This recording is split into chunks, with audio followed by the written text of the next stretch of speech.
Quickly now. Gather round the fire lest the shadows get you. Our story has just begun, with Lucian, a man with a mysterious past, seeking out 4 individuals with whom he has a sordid history. They were there, all of them. Randall Lakota, Brother Ulrich, Biprot, and Torgog, at the fall of Elium, the site where Lucian lost everything, whether through guilt, blackmail, or other means. They agreed to join Lucian in his trek for salvation. They made their plans to journey out into the dark, with an ember Brother Ulrich kept hidden from his order.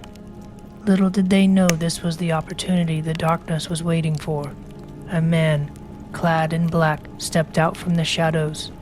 He gave them an ultimatum: hand over the ember, or Lucian's daughter would pay the price, as well as everyone inside the tavern.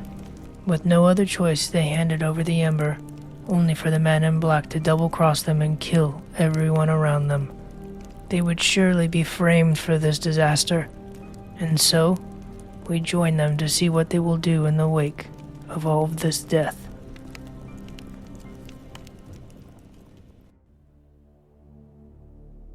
So, in the ensuing panic, in the aftermath of an entire bar full of people committing rather gruesome suicide, and you being accused of it by a scary-looking stranger, Lucian books it for the door. Biprot, you're dropping a fog cloud?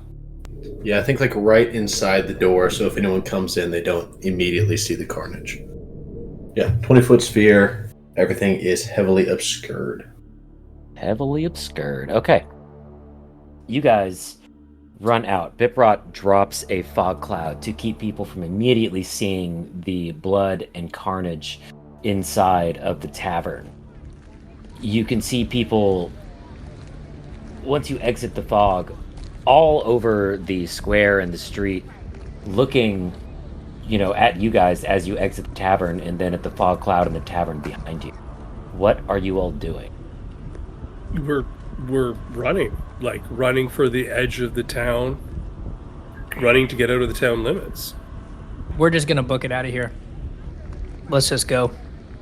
I think Ulrich is just trying to scan where the group is headed. He doesn't want to run right into some sort of abomination, so I think Ulrich's going to try to rush to the front and look out for anything that's in the darkness that they're running into. I mean, right now you're just running into streets. Oh, okay. No, if you're in the edge. You have to make it to the city gates. Right. Okay. I think Biprot would just scream help. Try to make it seem like we're not running away from doing something, but we're running scared. I think hearing Bip yell for help, I think Lucian will actually yell out, I think he's going to point out, try to point out, that, again, I said it earlier, that shouldn't have happened. The shadows shouldn't have been able to manifest in Flamespire, so I think Lucian would try to bring attention to that and say,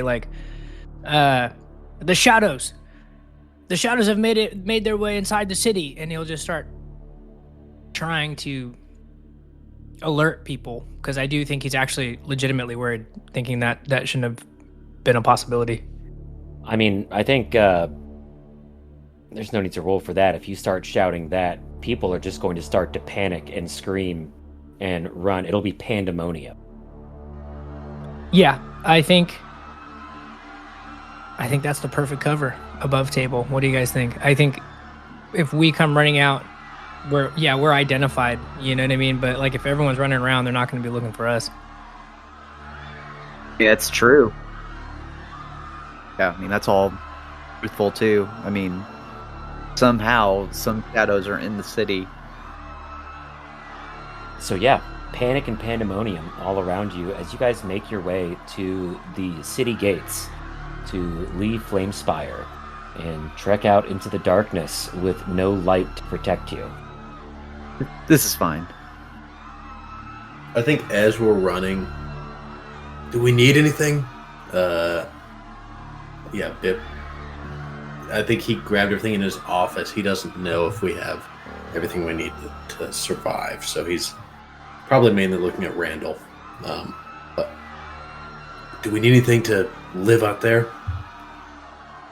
I'd say Randall kind of looks. He's like, I don't know. What do you have? Friends, there is nothing we could grab in here that will prolong our lives faster than getting out of here. I think our best option is to run for that cabin. It's the only form of shelter that I remember out there. Indeed. We can make a plan after that. Bip watches as we run past component shops and grocery stores. We need none of that, Bip. We don't need anything. We're fine. Only what's on your back, Bip. It's okay. It's crazy. They're just trying to. They're giving it away. It's wild. Yeah, could you imagine though, if like let's say there is pandemonium, the minute you walk into a store, it just looks like you're looting at that point. You know what I mean? Like, I mean, are we if other people are doing it, might as well. we see someone smash open a window? Well, if you insist. I guess we'll jump in. No, I agree with Torgog. There's not much we can do here in this moment. We need to go. And yeah, you guys continue running through the streets until you can see the city gates up ahead. The same guards standing guard as they were when you arrived, Lucian. Okay. Lucian, as he approaches, kind of gives them a wave and says, "We're pursuing the shadows. They made their way inside the spire, but we're pursuing them outside the gates. We need to go." Nice. So through the gates you guys go? Yeah. Yeah, if they let us, if they don't stop us, yeah. Yeah, I mean, they haven't gotten word of anything going on yet, so they're confused and are just like watching you run by. Okay, yeah, we're out. We'll be cool. Be cool. Be cool. Be cool. Walk. We speed walk through. Yeah. Yeah, walk while we get to them. Speed up when they turn around. We all just slow down. Yeah. Stroll through the gate. Yeah.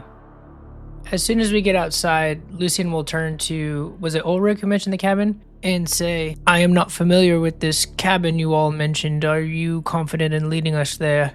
It's been a year since we've been there, but I don't think I can forget it.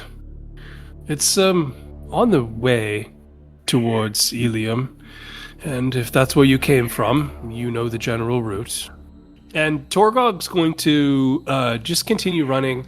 He remembers that there's like the main road out of town, such as it is, that becomes very progressively less traveled because of how seldom people are willing to leave the town, and even if they are willing to leave, how very afraid they are to go very far beyond the borders of the town. So the road that seems to be well traveled as we exit the gates quickly starts to become harder to read, and Torgog kind of turns to Randall and turns to Ulrich and Bip, and begins trying to remember like landmarks that might not have changed in a year.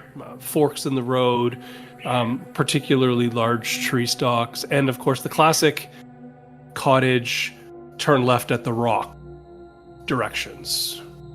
Well, then let me get a survival check from Torgog. All right. 14.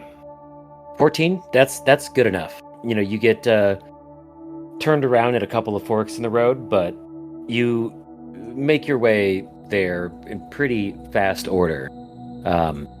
It takes you most of the day traveling, but eventually, or well, most of the night traveling, I should say. But eventually, you come to that old, decrepit, abandoned cottage on the side of the road. Burn pit still darkened with soot. Lucian, I know you haven't been here before. When we encountered this cabin a year ago, there was an empty inside, not like any of the other empties I've encountered. This one... And he pauses and kind of turns to the rest of the group. Studied their memory through The painting that I presented with Randall earlier at the tavern. I think it's somebody's home, but we must not confuse the danger that lies ahead. Somebody should approach it. Make sure it's still clear. I think I owe you all a bit of an explanation, so allow me to take the lead on this. And Lucian will walk up towards the house. Once he gets like within decent range, not super close, and you'll see him just sort of like glance around and almost like sniffing at the air and listening really intensely. And I'm gonna burn a channel divinity to use my divine sense on the building to see if anything picks up or anything close by. Nothing. Cool. It seems clear. We can at least enter. Yeah, he'll open the door and like usher you guys inside, kind of glancing around to make sure no one's right on our tail before shutting the door. And then turns to you all and says, "All right, I owe you all a bit of an explanation now that we've made it out of the city. We can dispense with all the cloak and dagger now." And you'll see he'll kind of like dust himself off. Like he had the fur on top of his cloak and he just kind of rips that off like it was just haphazardly stitched on. He like smacks his shield and you see there was like a layer of like dust kind of coating the iconography on it. And you guys would recognize it as like the symbol of Elium, like their little hamlet. It was like two hands cupping like a flame. Very faded still, barely there. And as he's like dusting himself off, because he had pretty distinct stuff that he was wearing, you see him dust off his armor on his chest, and you guys would instantly spot like, oh, that's the same chest plate that Grigori had. Like he fully looted it from this guy on his way out of Elium, and starts taking off the excess pieces of armor, like the ones on his bicep and on his quads and stuff, just to like lighten the load, and takes his helmet off to talk to you guys for the first time without it. And you see he's got kind of whitish blonde hair, right? It's pretty faded. And just a massive scar gash across his face that goes up into his hairline. So like he's half elven, but like his left ear, the pointy part is just completely severed off. And like he's got scars kind of crisscrossing him. So you see his hair is like was kind of long, but because he's been like trying to treat it himself, it's just been haphazardly cut. So it's like super short on the sides, but kind of too short on top and long. It's just all different lengths.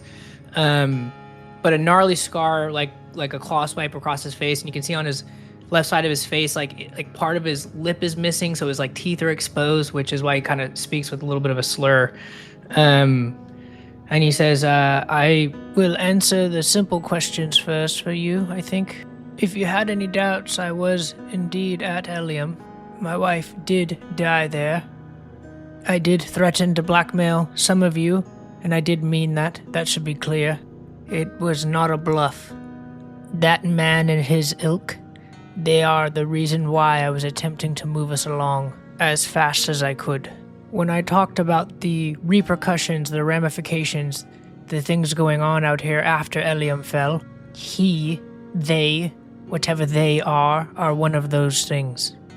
And they have my daughter. So..." You were being pursued, Lucian. "Yes, I was being pursued, and I needed to enter Flamespire unnoticed. And once inside, I thought I would be safe. The shadows are not supposed to make it inside the walls." And he'll almost turn to Brother Ulrich, like, right? Like, am I wrong? Like, you know what I mean? Because as a Dawn Warden, the light is meant to protect. I thought as soon as I gained entry, I would be safe. That I would be able to speak to you all a little more freely. But they have been pursuing me for quite some time. In the last 100 years that I've been a Dawn Warden, there's been not even a story of such occurrence happening. It's the first I've ever heard of and seen it with my own eyes.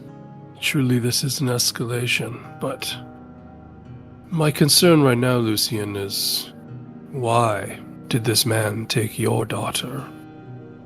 Why did he not hesitate to kill 200 people in that tavern, but protects your daughter for unknown reasons? Do you have any insight? I'm afraid I do not know. We barely made it out of Elium alive to begin with. And then these things, these people, the things they can command showed up. They took her, and I've been trying to hunt them since, but to no avail. I picked up what weapons and armor I could, and you see again he like gestures to like what he has, and he like throws the axe down, and you see again that it was Grigori's axe. It had the hammer on the other side of it, like he's just picking up shit on the road. And he kind of gestures to his face and says, This is their handiwork. I know they would recognize me from a mile away, so I tried to pick up what I could and hide myself accordingly. But I don't know. I don't know. You know where your daughter's being held? I do not. I've been trying to locate them, but they move from shadow to shadow and never stay in one place for too long. I was able to find some text and discern some notes that pointed me in the direction of the Ash Plateau as a possible means of pushing back against the darkness. And I assume that they are trying to get there too, or perhaps trying to stop me, which is why they took my daughter. I don't know. All I learned is that is where our hope resides. The man in the tavern, he said he knew us. And he had very specific intentions on the Ember. And Ulrich, I know this is an uncomfortable question, but did anyone else know you had it? Not to my knowledge, no. Once I got back to the Order, I quickly hid it in my cabin before giving a report to the Order, in which I said the Ember was lost. And again, I don't know why I said that, but they believed me.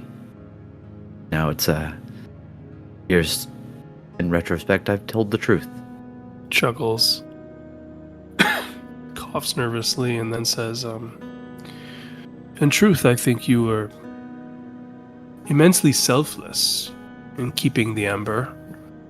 I think you had a sense of duty, and I presume your intent was to return to Ilium. It was my intent as well, someday. But when faced with the impossible decision to give up the Ember for a chance to spare a little girl, you did it immediately, and these are the actions of a hero, Ulrich. I want you to know this is not personal, what I'm about to ask you, but the Church, would they have had a way of locating the Ember? Would they have had a way of undermining your autonomy on this matter? Do you think that they could be related? Ulrich just kind of like sits back and thinks for a minute. I don't know. I assumed if they believed I was misleading them in any way, they would immediately go and search for it. But if it's anything like me, I'm drawn to the light. I'm drawn to embers. I feel a sense of belonging with them. I think that was why it was so hard for me to originally part with my ember. Very well. Well, answers will come. I think right now we require a rest. And to determine our next steps, it seems to me we have only one location available to us: to return to the site of our failure a year ago. Mike, is the cottage small enough that we can reasonably assume it's been cleared in addition to the divine sense and everything else? Okay. Yeah. Well, I do think we need rest, but I also think we need answers. Each of us have been living the lives of strangers for a year, and you, respectfully, Lucian, came out of history to find us all and unite us. And it's a powerful story, but I think we each have questions. I don't know where to start. Bip, I need to know what you've been studying. Randall, I need to know what happened to your leg. Ulrich, I need to know how you returned to the church, if at all. Lucy and I need to understand where you came across all of this armor and the inspiration of a great man in Grigori. And I suspect you all have questions for me. I don't know where to begin.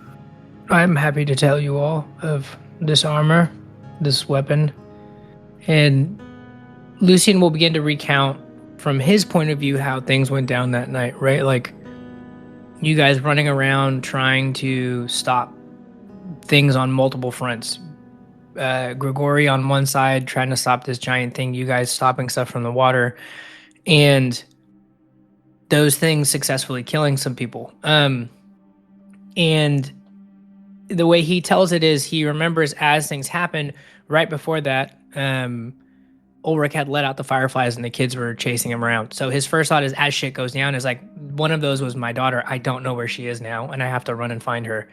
And has to leave his wife in the process. So he's like running around trying to find his daughter. He finds her, comes back to find his wife is mortally wounded. But in the chaos, runs out and hides in the woods. That's all he can do, and cowers and hides and grabs what he can. And as things start to blow over and people scatter and the monsters chase them off into the woods, he circles back to try to get some medicine for his wife. Sees Grigori there dying. Or dead already, actually, because he got dropped pretty bad. And just, even in his retelling, is unceremonious in how he stripped this dude of his armor and weapons. But says it in like a pragmatic way. Like, of course I took it. He was a strong warrior and he fought those things until he died. So of course I took his weapons. That's what helps him. And runs off into the woods, but by the time he gets back, his wife had passed, and then tries to survive with his daughter out there for as long as he can. But the villages are far and few in between. And he tells you guys there was a point when we were traveling and I was trying to make our way to one of the different settlements. It felt like every time I looked at the shadows, something was looking back at me. There was nothing I could do. I don't know what it was, or I didn't know at the time what it was, or how it was happening, or why it was happening. And then when I figured out the shadows were in fact staring back and I was not imagining it, hands reached out and grabbed my daughter and dragged her in. And there was nothing I could do to stop it.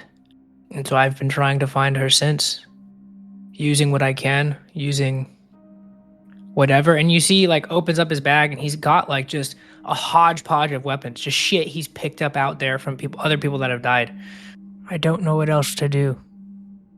Upon hearing Lucian talk about his daughter being like pulled into the darkness instead of just mindlessly killed, like so many other things have been mindlessly killed by the darkness, would the church have any sense of like ulterior motives that the darkness might have for wanting like living hosts or people that are alive?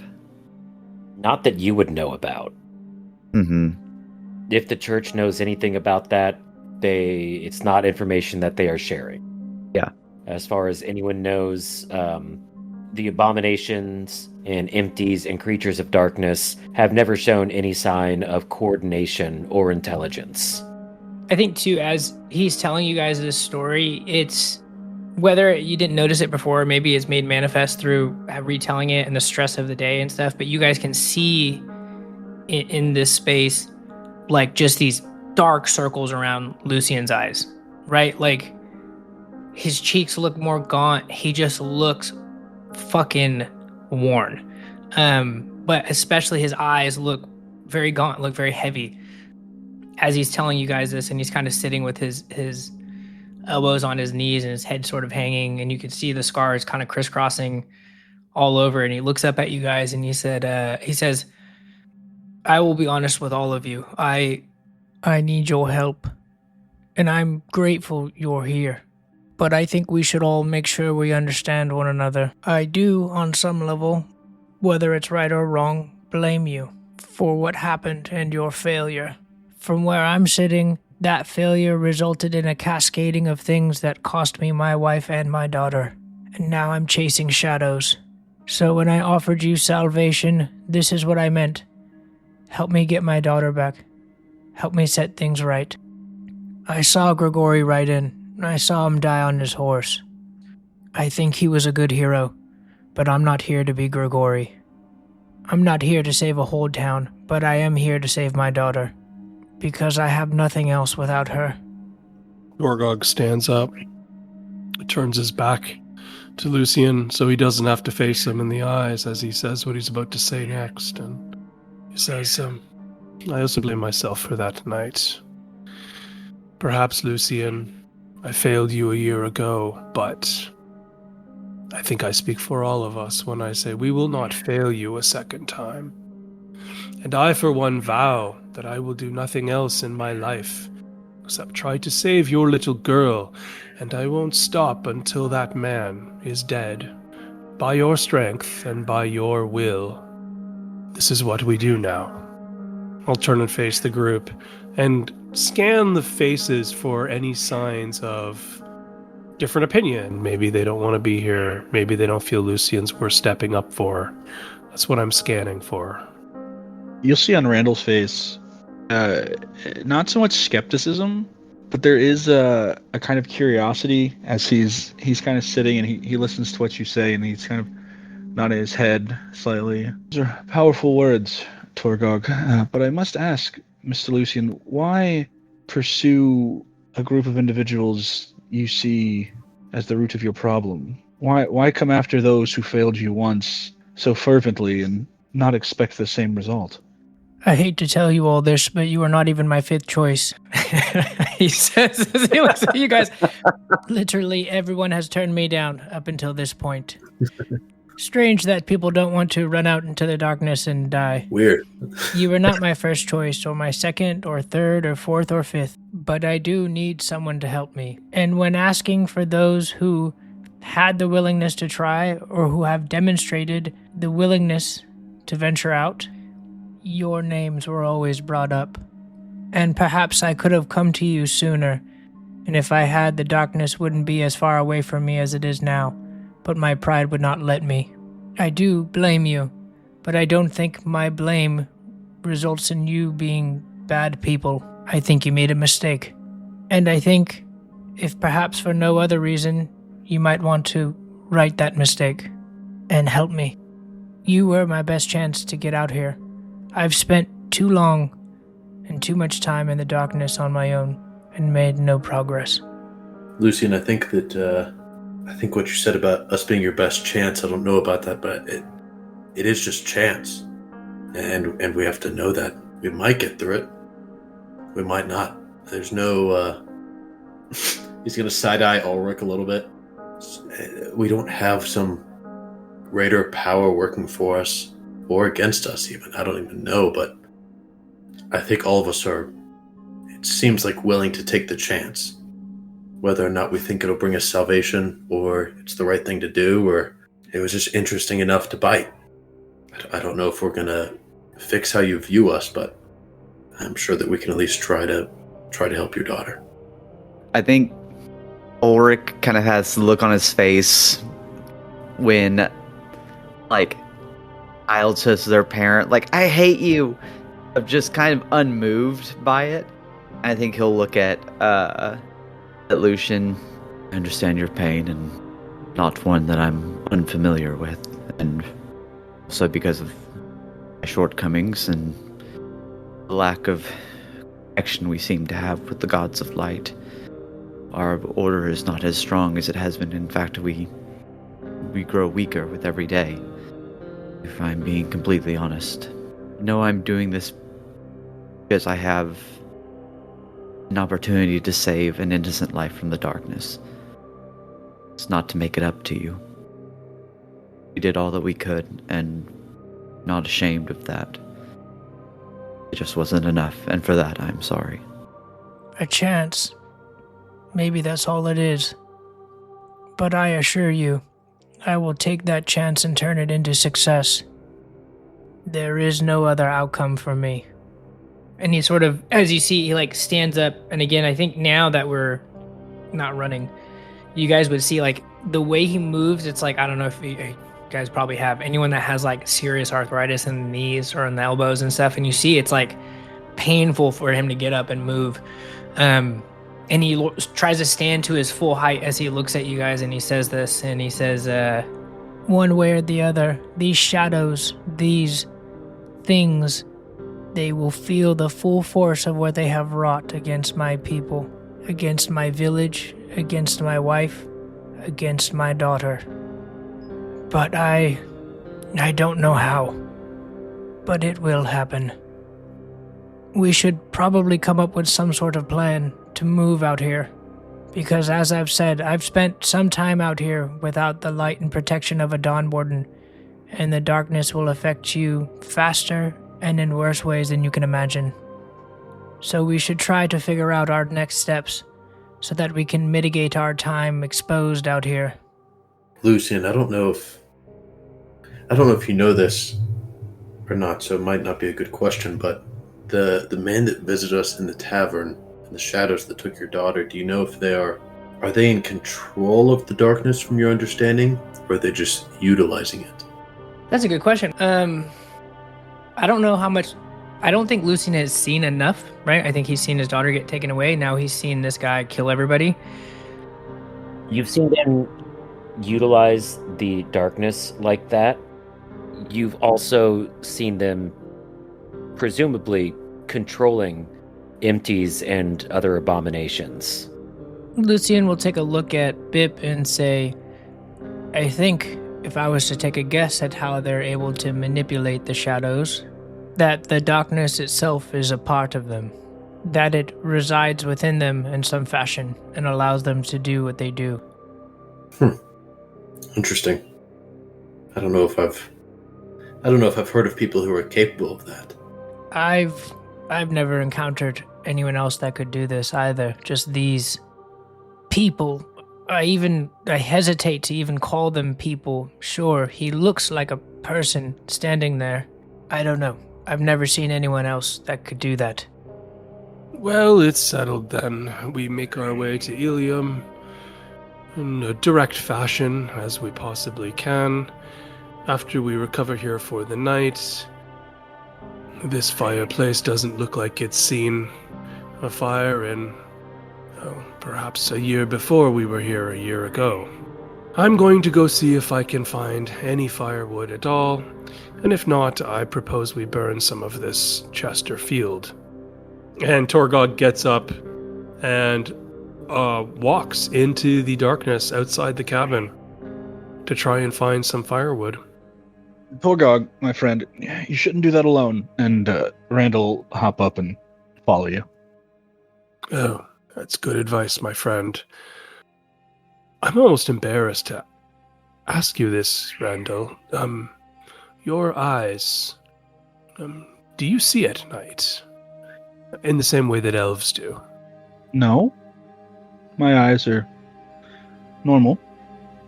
Well then, do any of you have a torch for my friend, Randall?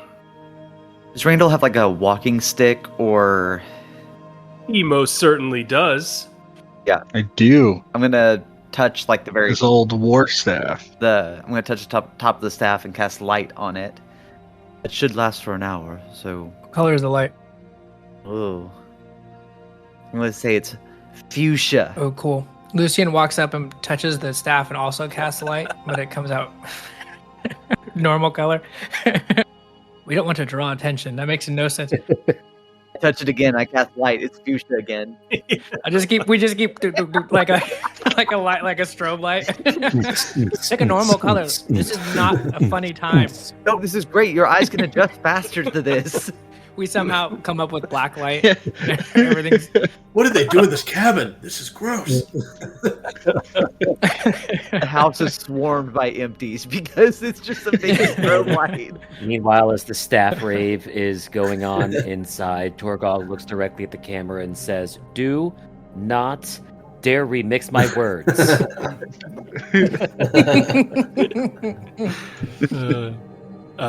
All right, and I'm going to head outside with the Technicolor Dream Staff and Randall short behind.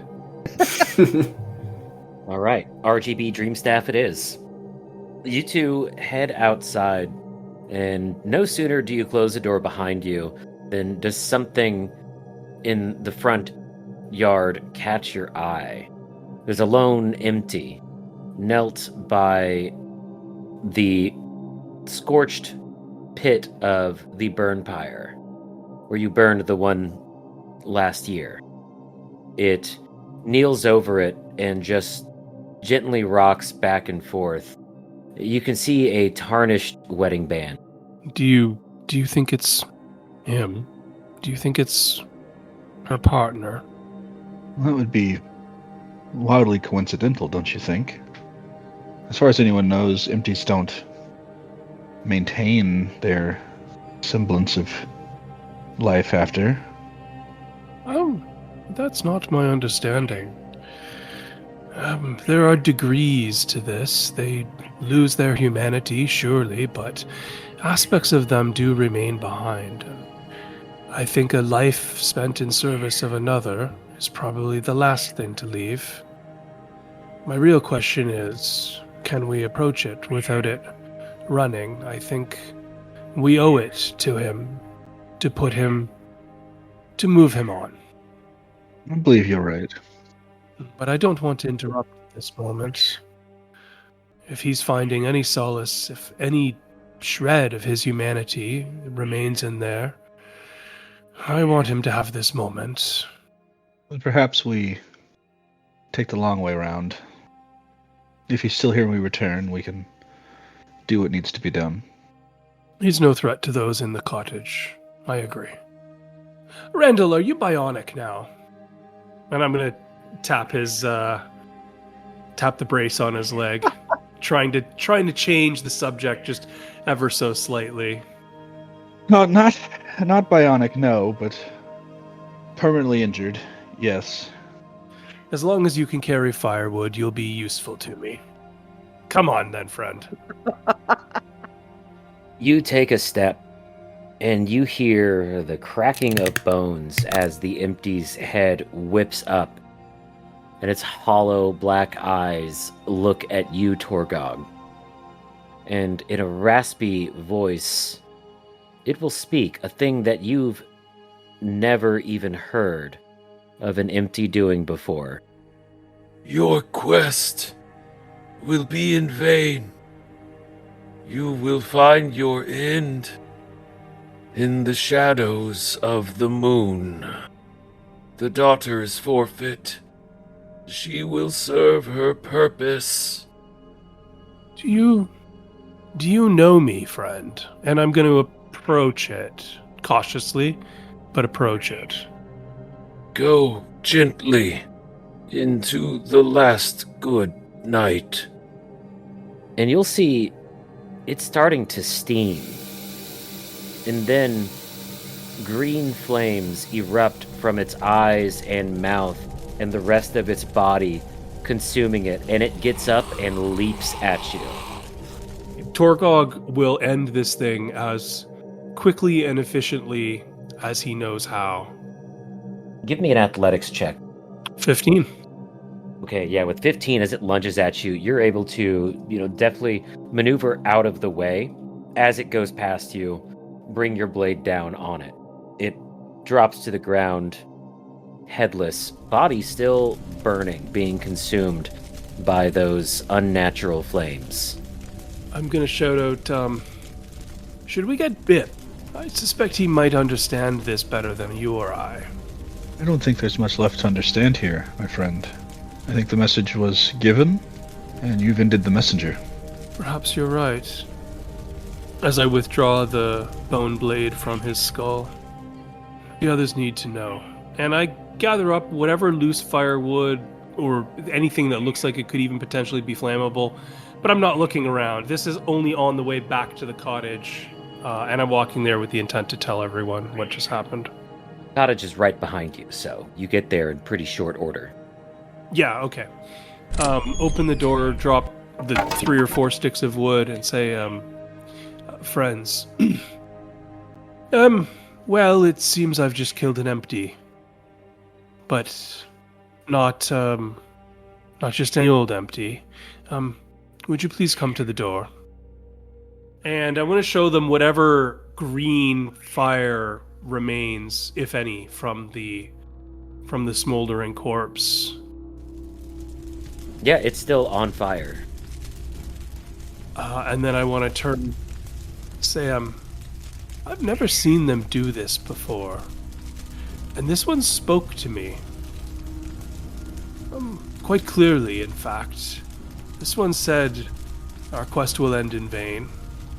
And then as he thinks about the part about the daughter, about Lucian's daughter, he decides not to say anything. He says, well, in fact, he said a lot of things. The fact of the matter is he communicated. And I don't know if they speak as one voice or not, but he knew of our plight. So he had individuality with his past, but he also had some sort of greater connection to know about us. Well, yes. He spoke to me. Lucian. What you're about to hear won't be pleasant, but you need to know what he said. He said that my quest is going to end in vain, and that your daughter is forfeit. He knew of her. He spoke of her directly to me. Well, it seems we're on the right trail then, yes? Why try to deter us so much if we weren't on to something? Powerful point. And then Lucian kicks the body off, like, away from the cottage. Like, out of pure anger at this thing, saying he's gonna lose his daughter. Oh, wait. Torgog walks over to the hand that had the ring on it, removes the ring, tucks it into a pocket on his breast, and says, now then, you can dispose of this creature however you wish. Then in that case, you'll see him go, oh, well, if I have an option, and he'll run inside and come back out with his shield on, and he's just going to pummel this thing. And you guys see it's got like this kind of chunk missing from it, and you see as he's hitting this body over and over, it's like, oh, he's probably missing a chunk because he's punched a lot of things with his shield. And he just wails on this thing, and you guys can see this pent up, like, desperation from Lucian, and that maybe he has heard this from similar things enough times now. And then when he's satisfied, he goes, right, I feel better. I don't know if you all have spent a lot of time out here, but there's something about doing that just makes me feel better, and you all should give it a try at some point. And then he walks back inside. Bip takes his dagger and stabs it a bunch. Turns around. I don't know if it worked for me, but it was kind of fun. It was kind of fun. That's Bip is also like deathly out of breath now. Yeah. It's somehow more menacing that you were like, that was fun. You know, like.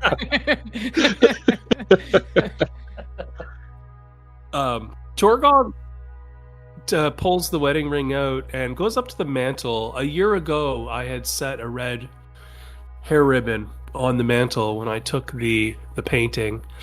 I presume it's still there on the mantle. No, it's gone now. It's not there. And so I with my hand, I kind of try and clear off a spot on the mantle to make it less dusty, where the hair tie would have been when I left it there. And then I take out the ring and clean whatever blood and other dirt is on it, and set it carefully onto the mantle where the hair tie used to be. And then I set to business of destroying what's left of the wooden Chesterfield that I referenced earlier, and stacking it in the fireplace. All right. Yeah, you are able to get the fire in the fireplace lit. It warms and lights the room admirably. Though it'll probably take the rest of the Chesterfield to keep it going throughout the remainder of the night. Bip, you seem to have a exuberance of energy. Why don't you take the first shift and just wake up whoever seems the most restless when you're done? I will. And Bip will, he'll kind of sit around the fire, but keep an eye on the windows. And Torgog's going to lean against a wall and fall asleep surprisingly quickly. Inappropriately quickly, given the circumstances that we find ourselves in. Okay, Benicio del Toro from Sicario.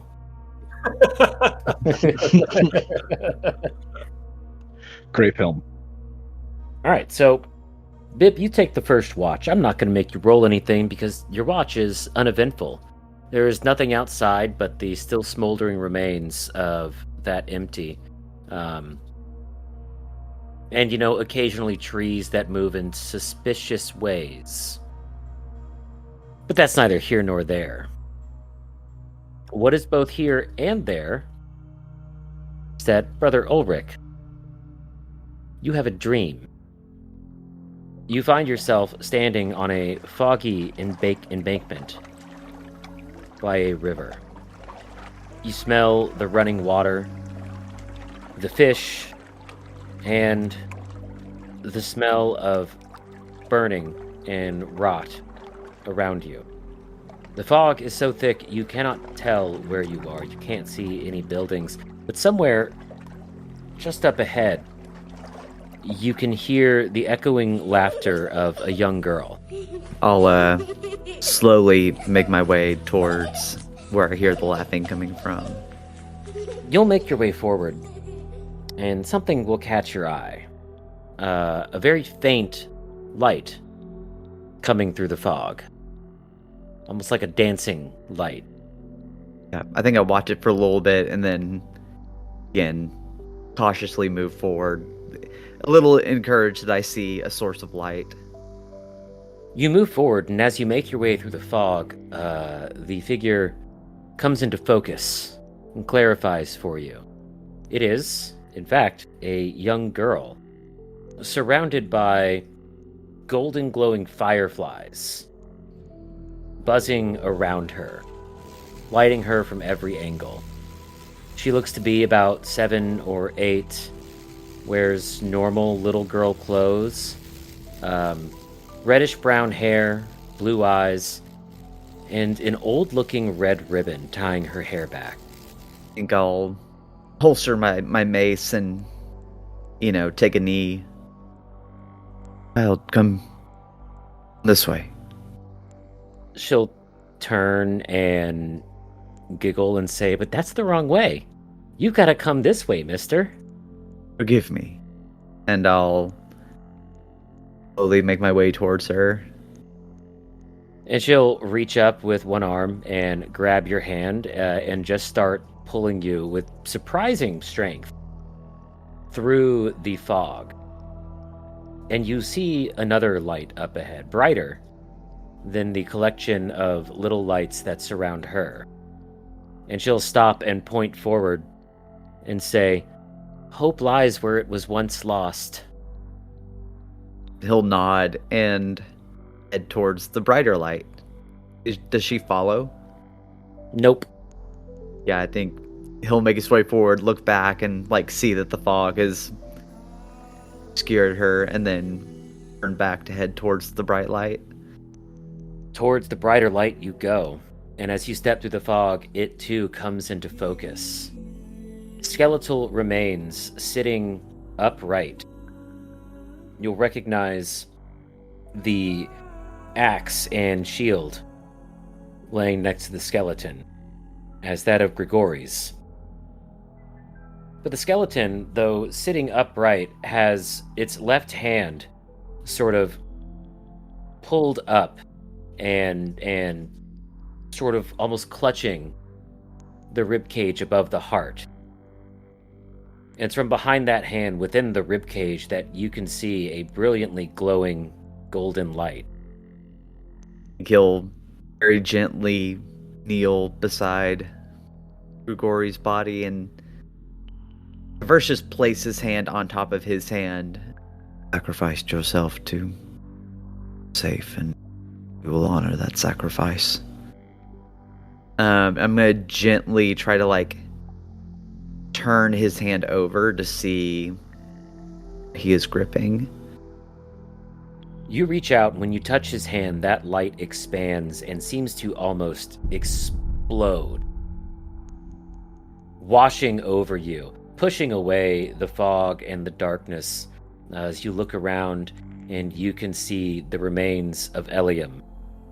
And then in the distance, you hear that inhuman howling screech that you heard a year ago. And then you wake up. Yeah, I think Ulrich is just kind of shake his head a little bit, and would it still be Bip on watch right now? Yes.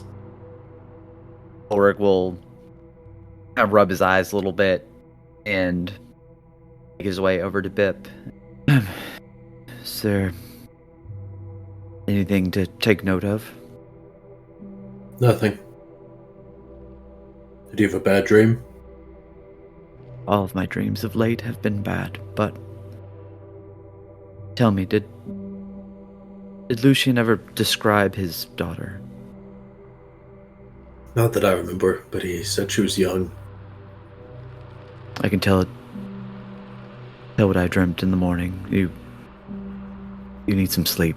I have watch now. This helps the darkness. Bip will, in the most genuine way, he'll give him some of his like psychedelics. It quiets it a little bit. Sorry, what are these? Is this just a snack? Psilocybin mushrooms. Just a little snack. And this is Bip not being chaotic. It's Bip's like most earnest, like this is the only thing that works for him. And he will like take some and then go to sleep. Like he'll take some and then it's like he breathes deep like he finally can, and fall asleep. I feel like I need to make a wisdom saving throw to be like, do I believe Bip? Like, that's all he's gonna say. So you you do you. All right. Well, yeah. You'll take your watch and decide whether or not to take those mushrooms or not. I think I just shoved them in a pocket. Like, Save these for later. Well, Ulrich, distracted by the distressing dream that you had, trying to puzzle it out, you don't notice anything. Your watch is uneventful. I believe so, yeah. Since I was already up, I was going to go ahead and take the next watch.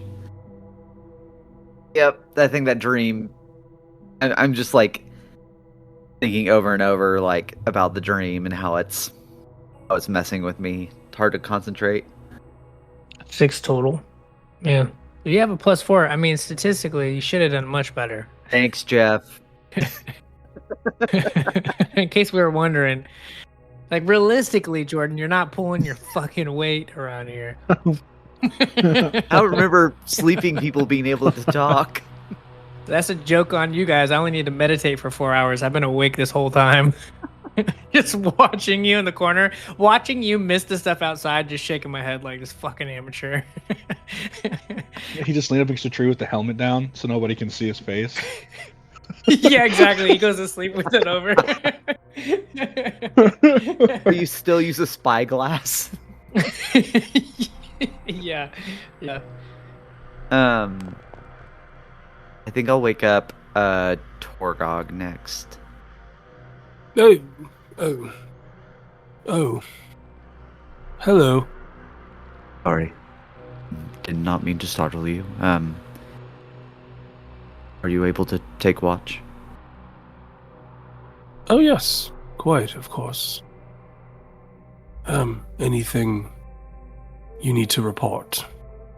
No, everything was quiet there. Very well.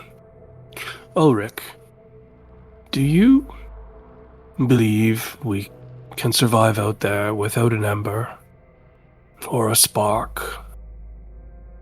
Do you believe it can be done? I'm unsure. I've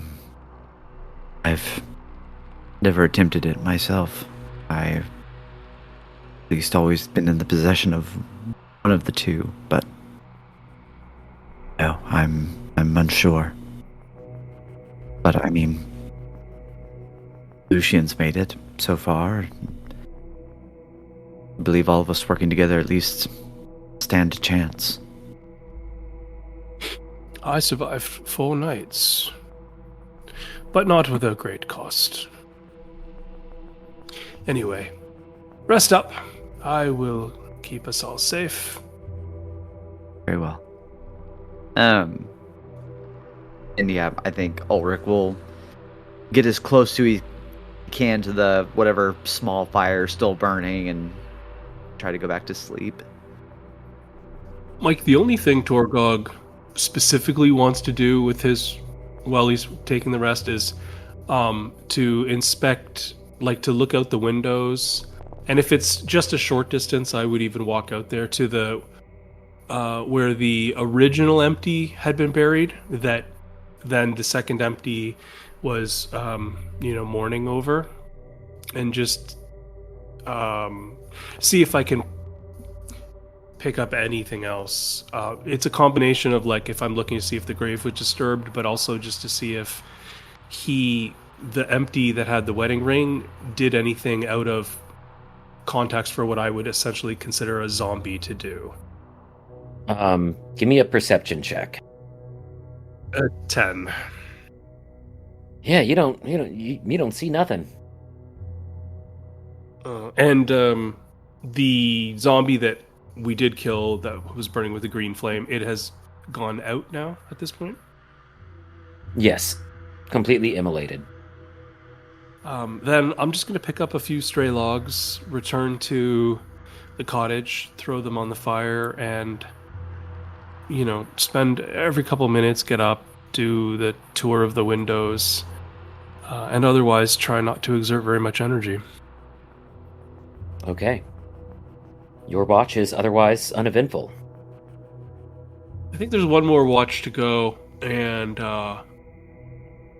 Torgog would recognize that Randall hasn't had an opportunity to take a watch yet, so he's going to walk up to where Randall is sleeping and kind of just try and gently shake him awake.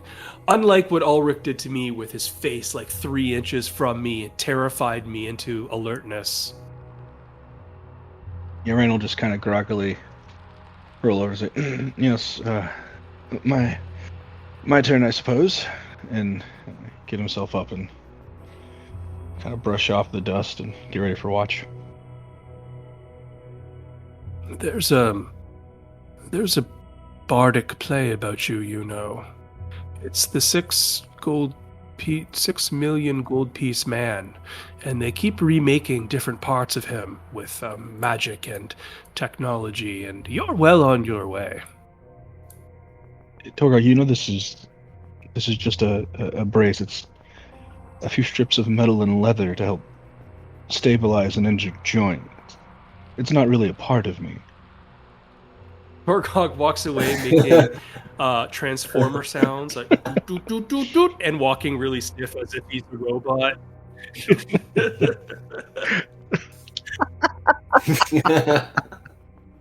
Yeah, Randall just he takes watch, and we'll just find a spot somewhat isolated and take a seat, and he tries to use his druid craft to just make anything with life bloom out of the ground. That's kind of what he does while he's on watch, as he passes the time.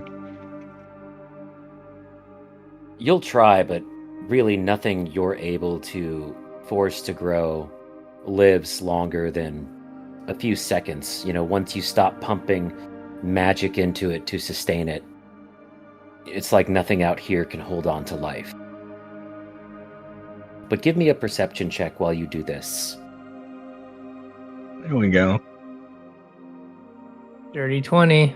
Pretty good. That's much better than anyone else rolled. Yeah, as you're doing this, you'll look up at some point in the pre-dawn hours as dew collects on, dried blades of grass and branches. You'll see a light of a few fireflies hovering around up near a tree branch. And you'll see that they're hovering around a red-breasted robin. I will cast Speak with Animals. Just kind of say, hello there, little one. It will look down at you, cock its head.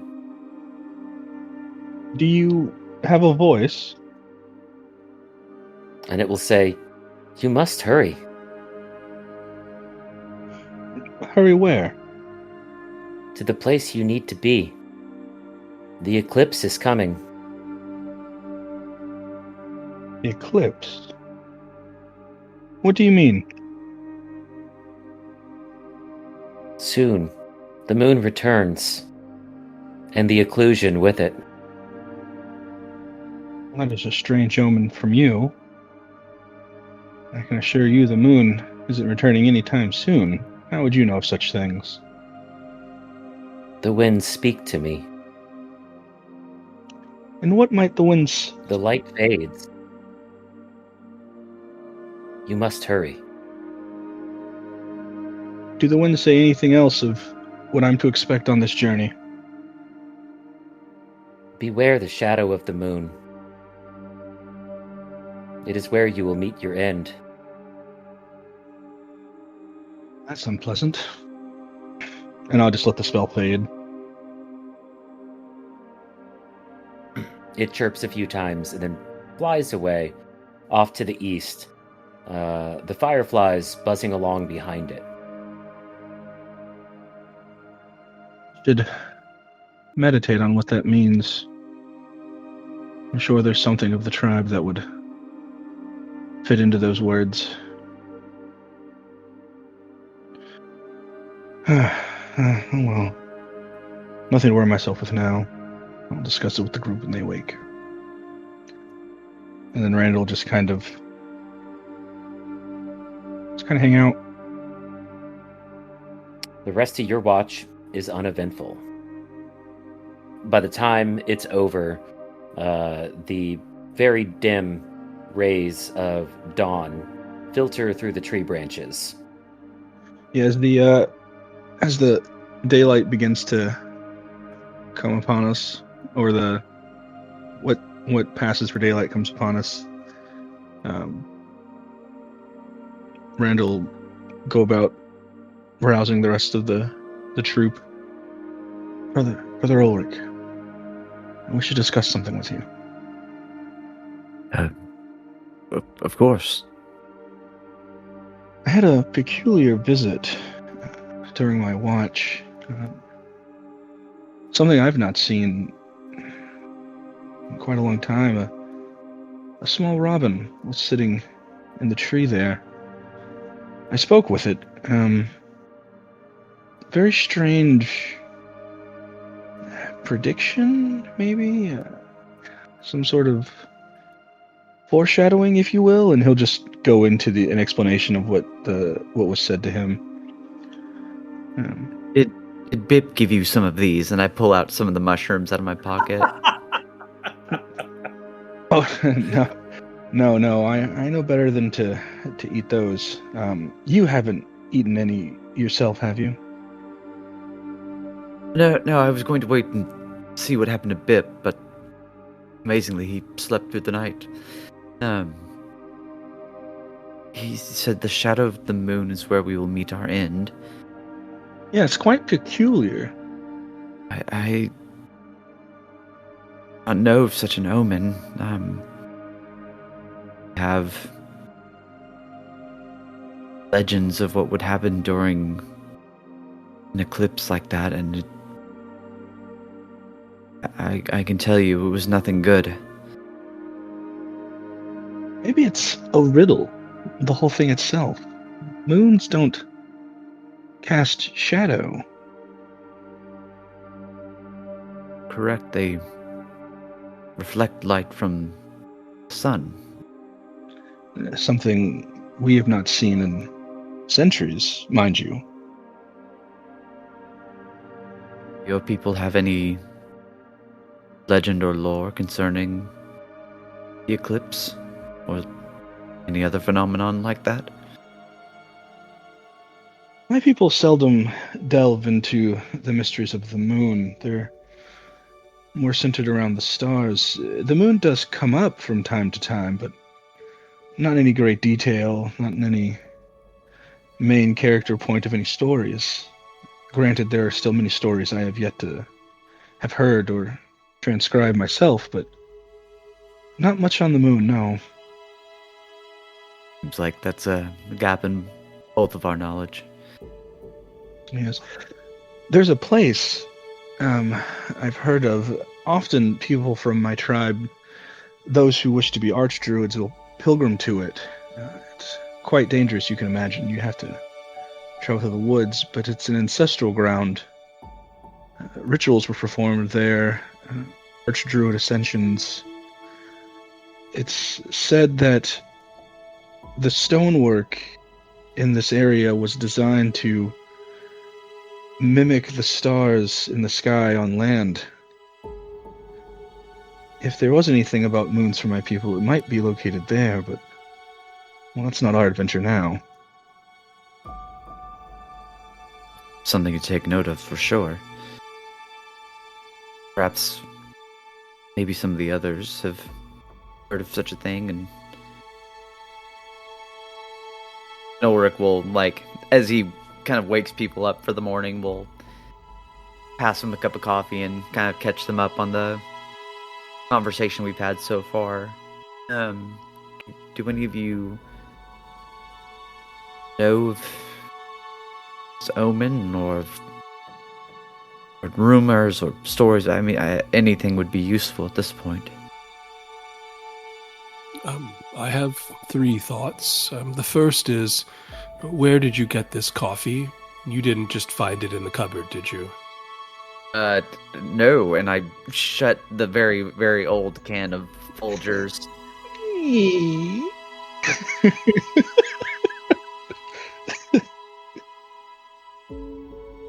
Out, this is just where they filmed that really weird brother and sister Folgers commercial.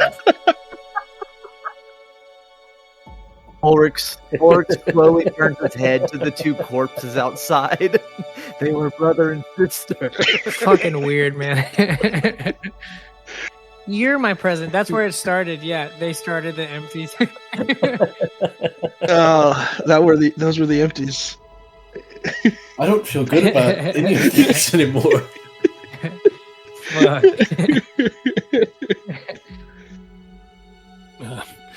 Torgog returns to his second point. I haven't actually seen an eclipse before, but during an eclipse, does the moon cast a shadow? If the bird said that you were approaching an eclipse and then also said that something that seemed nonsensical about the shadow of the moon, I'm just saying. Perhaps, and this brings me to my third point, Randall, have you unveiled the painting? Not since you gave it to me. In the tavern. I wonder if it shows the moon. I've never noticed it, but would certainly be worth inspection, don't you think? It's a great idea. He'll take it out, unroll it, and kind of flatten it out on the ground. Would I notice, have the stars moved at all in the night sky on the painting? The painting currently does not show a moon. Just twinkling stars above a sleepy little hamlet. I don't think you would notice, because you've only had this for about 24 hours. Okay. Seems we have a riddle, and we can solve the riddle on the road. We don't need to put in more time in this place. And I, for one, don't want to stay. And Torgog rolls up his bedroll, stretches out his back, stands up, leans against the wall as he finishes his coffee and waits for everyone else to get organized. I do have a question above table. in with the scope of the world, is there any sort of like base astronomical knowledge, or has that kind of been lost over the centuries of no real sky? Like, would we understand the concept of an eclipse and what it's doing, or would it just like be kind of like a mythical thing to us? Yeah, you would Okay. understand the concept of it, but like obviously you've never seen one yourself. You might have seen like paintings or depictions in a book, but of course nothing compares Right. to the real thing. But yeah, it's been about 100 years since the stars and moons began to disappear. So a lot of people wouldn't have high knowledge of astrological phenomena. Okay. Bip will start laying out a lot of the stories as we walk. And some people even say that the moon reflects something from some big star nearby. I don't know. That theory doesn't make a ton of sense to me.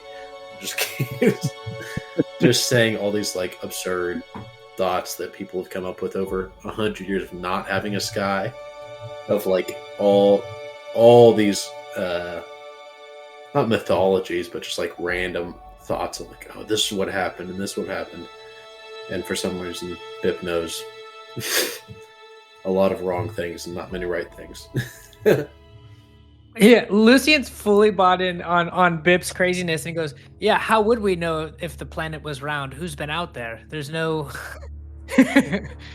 Who's deciding the shape of it? For all we know, it's a triangle. We have no idea. Bip stops us and he's like, if the earth was round, wouldn't the ball roll? And he sets a ball on the ground and it doesn't move. The earth is flat. Draws where the sun and the moon and the stars are, and the earth is for sure flat.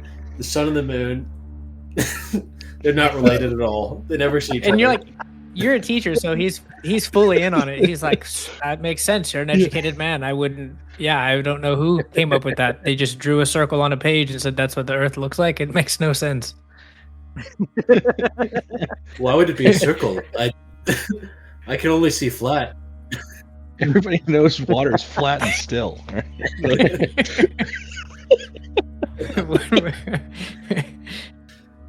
I mean, if you haven't seen the sky, there's too much fog, so you haven't seen any sort of horizon.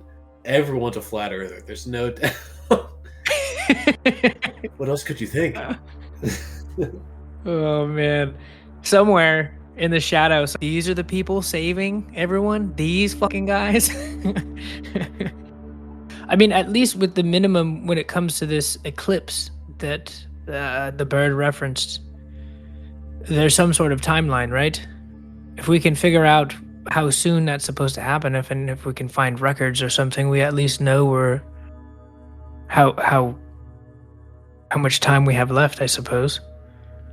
Makes sense.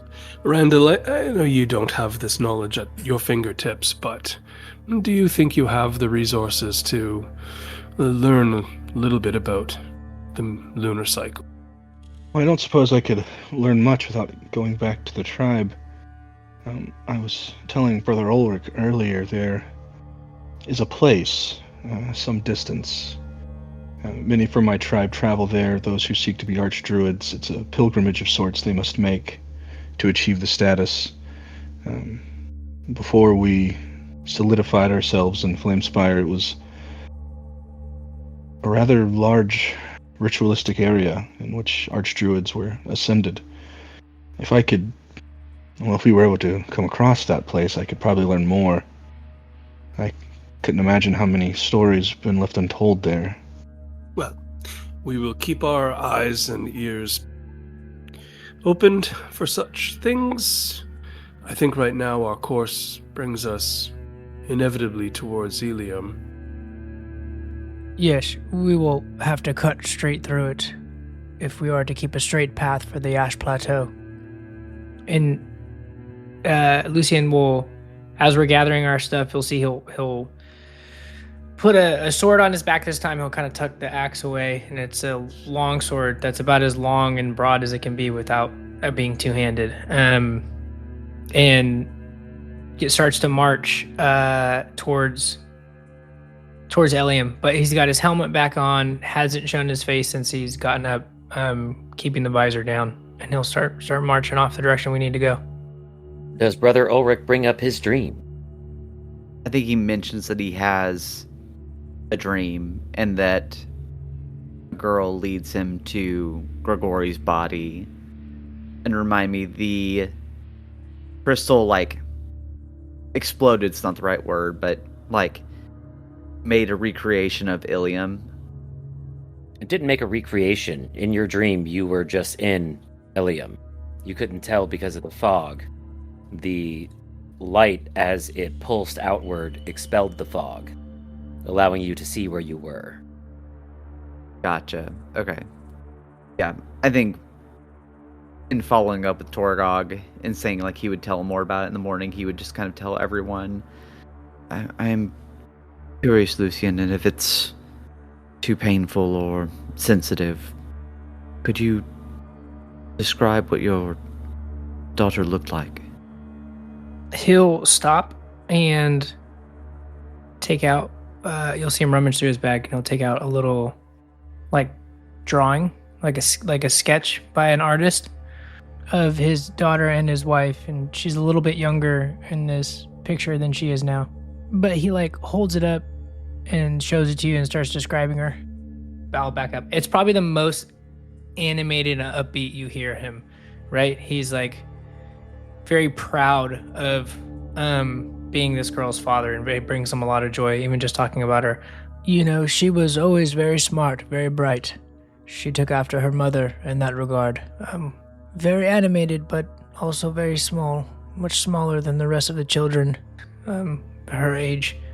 Very, very slight, brownish red hair, big blue eyes, and you'll see he'll kind of look at the drawing.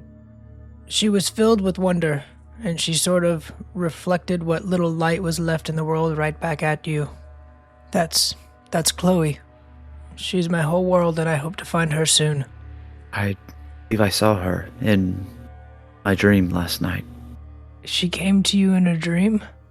As far as I can understand it, she didn't speak much. She just mentioned this urgency that we have to move with. She's, as you described her, small and bright-eyed and reddish-brown hair and with a red ribbon tied around the back. And you'll say that, and Lucian will pause, and you'll see him kind of turn and cock his head at you, as if that detail that wasn't something he remembered her with. And looks at you kind of strangely. You can kind of see him squint his eyes like, I never put a red ribbon around her hair. And you see him just kind of shake his head and then kind of brush it off and pat you on the shoulder and say, if she's reaching out to you, I'm not sure how she's doing it, but it means she's alive.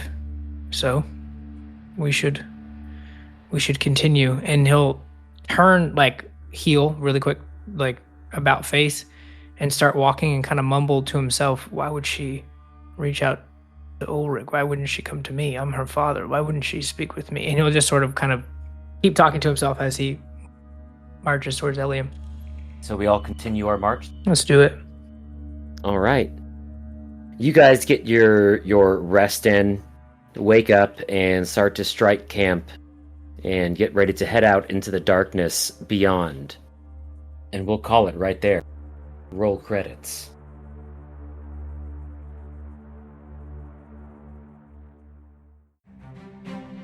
This was Dumpstat, a D&D podcast hosted by our DM Mike with players Derek, Jordan, Matt, Todd, and me, Jeff. Be sure to follow us on social media, and if you like the music and sound effects used, check out the episode description for all the info you need.